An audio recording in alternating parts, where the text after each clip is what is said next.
Some games were made for people who are just starting out in gaming, and some are not. 10 most difficult games for new players.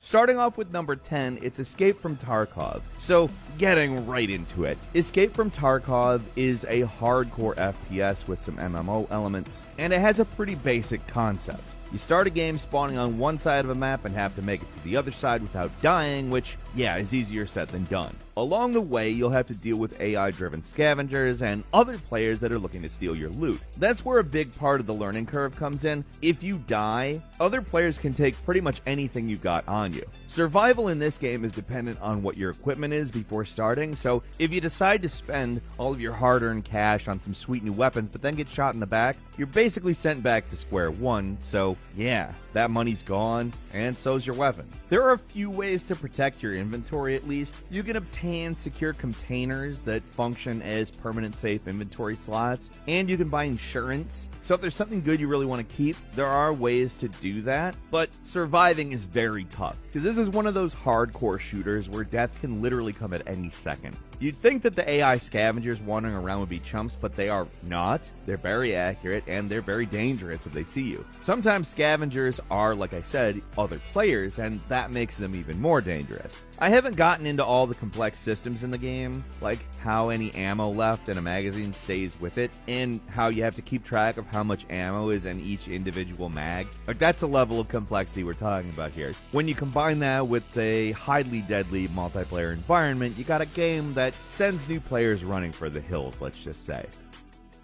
And number 9 is the Armored Core series. Now, if you want to talk about hardcore shooters, you look no further than the Armored Core games. These are brutal games, and there's a few reasons why. First, the mech customization is extremely complicated and in-depth, and you could make a ton of mistakes. The controls can be a little awkward and are frankly difficult to get used to, and the mission design, depending on the game, can be absolutely brutal. Common consensus is that the hardest games in the series are Armored Core 2 and Last Raven. Last Raven is especially cruel, with some of its missions that kill you in seconds right as the game starts. If that's not discouraging to new players, I don't know what's gonna be. This includes the first mission of the game, by the way.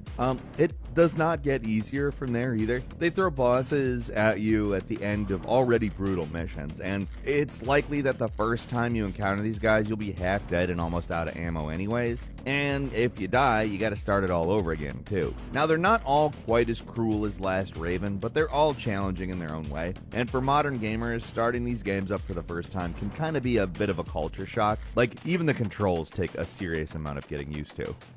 And number 8 is Dota 2. In comparison to Tarkov, Dota 2 is definitely an easier game to get into as far as the basic mechanics. They're not quite as complex, but if you actually want to win, that is where things get ugly. What makes Dota 2 so difficult is the amount of heroes. Like, there is a lot of them. Every single one has different strengths and weaknesses, and if you want to do well in a game, you need to have at least a cursory understanding of what all of them are capable of. Not only from an offensive perspective, where you have to be able to execute viable strategies, but also defensive. And snowballing is absolutely a thing in this game, so if you're not pulling your weight, things can quickly get out of hand. Compared to a lot of multiplayer games where dying isn't a big deal, if you die a lot in Dota 2, you're actively helping your opponents win. That's at least partially the reason that the community for this game is considered a little toxic. It can be really frustrating even if you're a veteran. One thing I hear a lot is that getting past the toxicity is one of the biggest hurdles for newbies, and just learning to chill and take all of that nastiness in stride is a skill all of its own. And you'll need it if you want to have fun.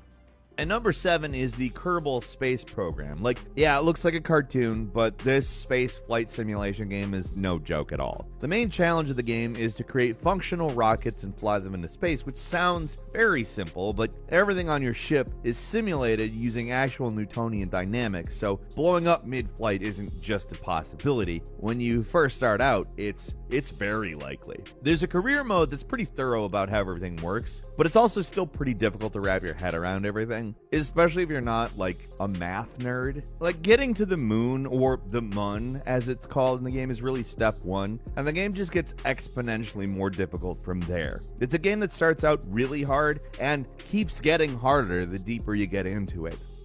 And number 6 is Arma 3, is basically the ultimate military simulator sandbox thing, right? And just running around and shooting isn't more complicated than what you would experience in a regular FPS, but how you do it does feel significantly different. Everything's slower, more deliberate, more realistic, and death can come in an instant from a stray bullet fired by someone you can't even see or hear. Situational awareness is pretty much the name of the game in Arma 3, so learning to navigate the many maps, communication systems, and radar functions, it's essential to understanding this game. Vehicles only add to the complexity too. Just learning to fly a helicopter without crashing, it's gonna feel nearly impossible at first. Like, at least the game is known to have a pretty forgiving and friendly community, so that's at least one hurdle new players aren't gonna have to deal with. But everything else, this one's tough to penetrate. And number 5 is Cataclysm: Dark Days Ahead. Ever heard of Project Zomboid? Like, that's a really complex and crazy game, but Cataclysm: Dark Days Ahead is that game on steroids. Project Zomboid is basically a wall of death for newcomers, but this game is something else. There's no tutorials, everything's gonna kill you, and if you want even a chance of survival, you need to figure out the game's somewhat obtuse control scheme. In a nutshell, the game's a roguelike zombie survival simulator, which sounds, basic. You've heard that a million times, right? But believe me, it is not. It's a survival game first, so death comes in many forms. You can die of hunger, thirst, heat, exhaustion, you can get sick, you can get addicted to drugs. There's a million possibilities. And it's the realistic details that can really catch you off guard. Like, if you fire a gun inside, it affects your hearing. That's the level of detail we're talking about here. And one of the most complex mechanics here is the crafting system. Like, a game is complicated when they describe how many calories something has, and if it conducts electricity or not. And number 4 is EVE Online, and in terms of complexity in MMOs, there's nothing as intimidating as this. A lot of people jokingly call it Spreadsheet the game, and that's not entirely wrong. There's so much to keep track of in this game at any given time, and just staying afloat as one ship is difficult enough. EVE Online, however, is a game all about cooperation. We could spend this entire point just talking about the corps and how difficult they can be to organize, but just at a basic level, looking at the interface can be overwhelming with the amount of options and menus you have available. Like many games on this list, EVE Online is a game that greatly benefits from online tutorials as well as help from other players. Maybe the most intimidating thing about it is that while there's a lot to gain by playing EVE Online, there's also a lot to lose. The game's hardcore. If you lose your ship, that's it, it's gone. According to this PC Gamer article, of the 600,000 new players that started up EVE Online in 2018, only about 10% played it longer than 7 days. It's a game with an intimidating reputation, and while it's probably not quite as bad as the worst horror stories make it out to be, it is no joke.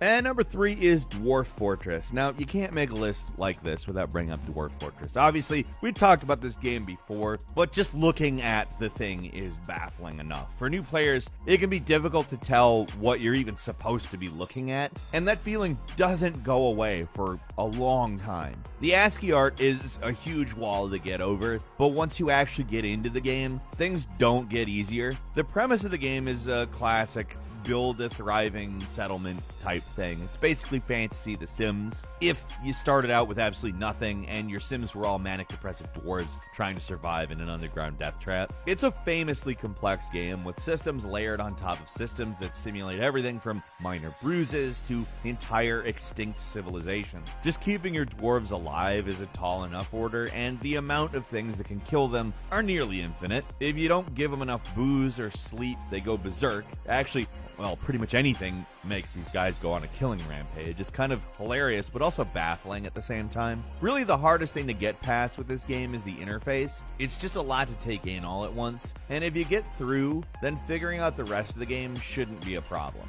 Right? Sure, maybe. At number 2 is Aurora. When people think of complicated 4X games, the first thing that comes to mind are the Paradox games. Stuff like Europa Universalis, Crusader Kings, or Hearts of Iron. These are all complex, especially now for a new player starting out, but they are nothing compared to Aurora. Those games have pictures, a proper map, and user interface elements. Aurora?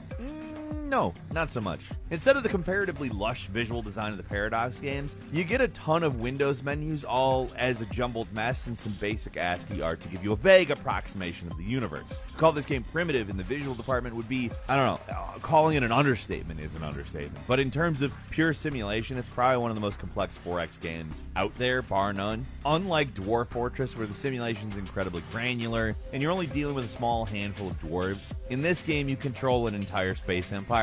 You can micromanage everything down to the most inconsequential level, and it's all done through these gigantic menus, and you have to. It's games like this that really show how much we understand basic video game things like player feedback, because so many things in Aurora are done by changing things in drop-down menus, where it's not even clear that the game registered what you're doing. Most players starting this game fresh are going to feel totally lost, and it'll take dozens of hours to even wrap your head around the just basics. Hell, looking at this game for too long is painful.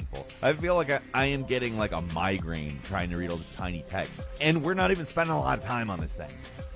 And finally, at number 1, it's DCS World. In terms of simulation gameplay, there's really just nothing else like this game. If you want the closest possible experience of flying a fighter jet outside of literally flying one, this game's got you covered. The realism is out of control. Depending on the aircraft you're wanting to fly, just the simple process of turning the plane on and getting it in the air is complex. Tons of switches, tons of buttons. All these things have to be done in an order that has consequences, and the game doesn't do any of it automatically. You gotta figure all that stuff out yourself. There's a reason players describe this game as being 20% flying and 80% studying, because if you want to fly certain jets like the FA-18 or something like that, you basically have to be flight certified for one in real life. Except if you do the work to just play this game, you're not flight certified for one in real life. Same process though. Like I said, just doing something as basic as taking off and landing can take, and I'm not joking, hundreds of hours to learn in this game.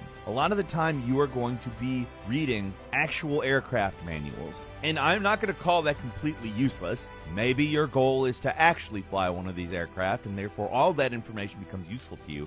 But if not, it's hours of your life gone learning to fly a virtual aircraft. I mean, maybe that's an exaggeration to some extent, but still, this is a game where you have to be able to accurately recreate the pre-flight sequence of a jet plane, which it doesn't give you instructions for. Like, you have to look up instructions outside of the game to actually do that. For newcomers, this game doesn't so much have a steep learning curve as having a brick wall, and then they give you a sharpened toothbrush and tell you to break through that brick wall with it. Like, it's possible, as I'm sure somebody has done the brick wall thing at some point, but it really requires some commitment. And that's all for today. Leave us a comment, let us know what you think. If you like this video, click like. If you're not subscribed, now's a great time to do so. We upload brand new videos every day of the week. Best way to see them first is, of course, a subscription, so click subscribe. Don't forget to enable all notifications, and as always, thank you very much for watching this video.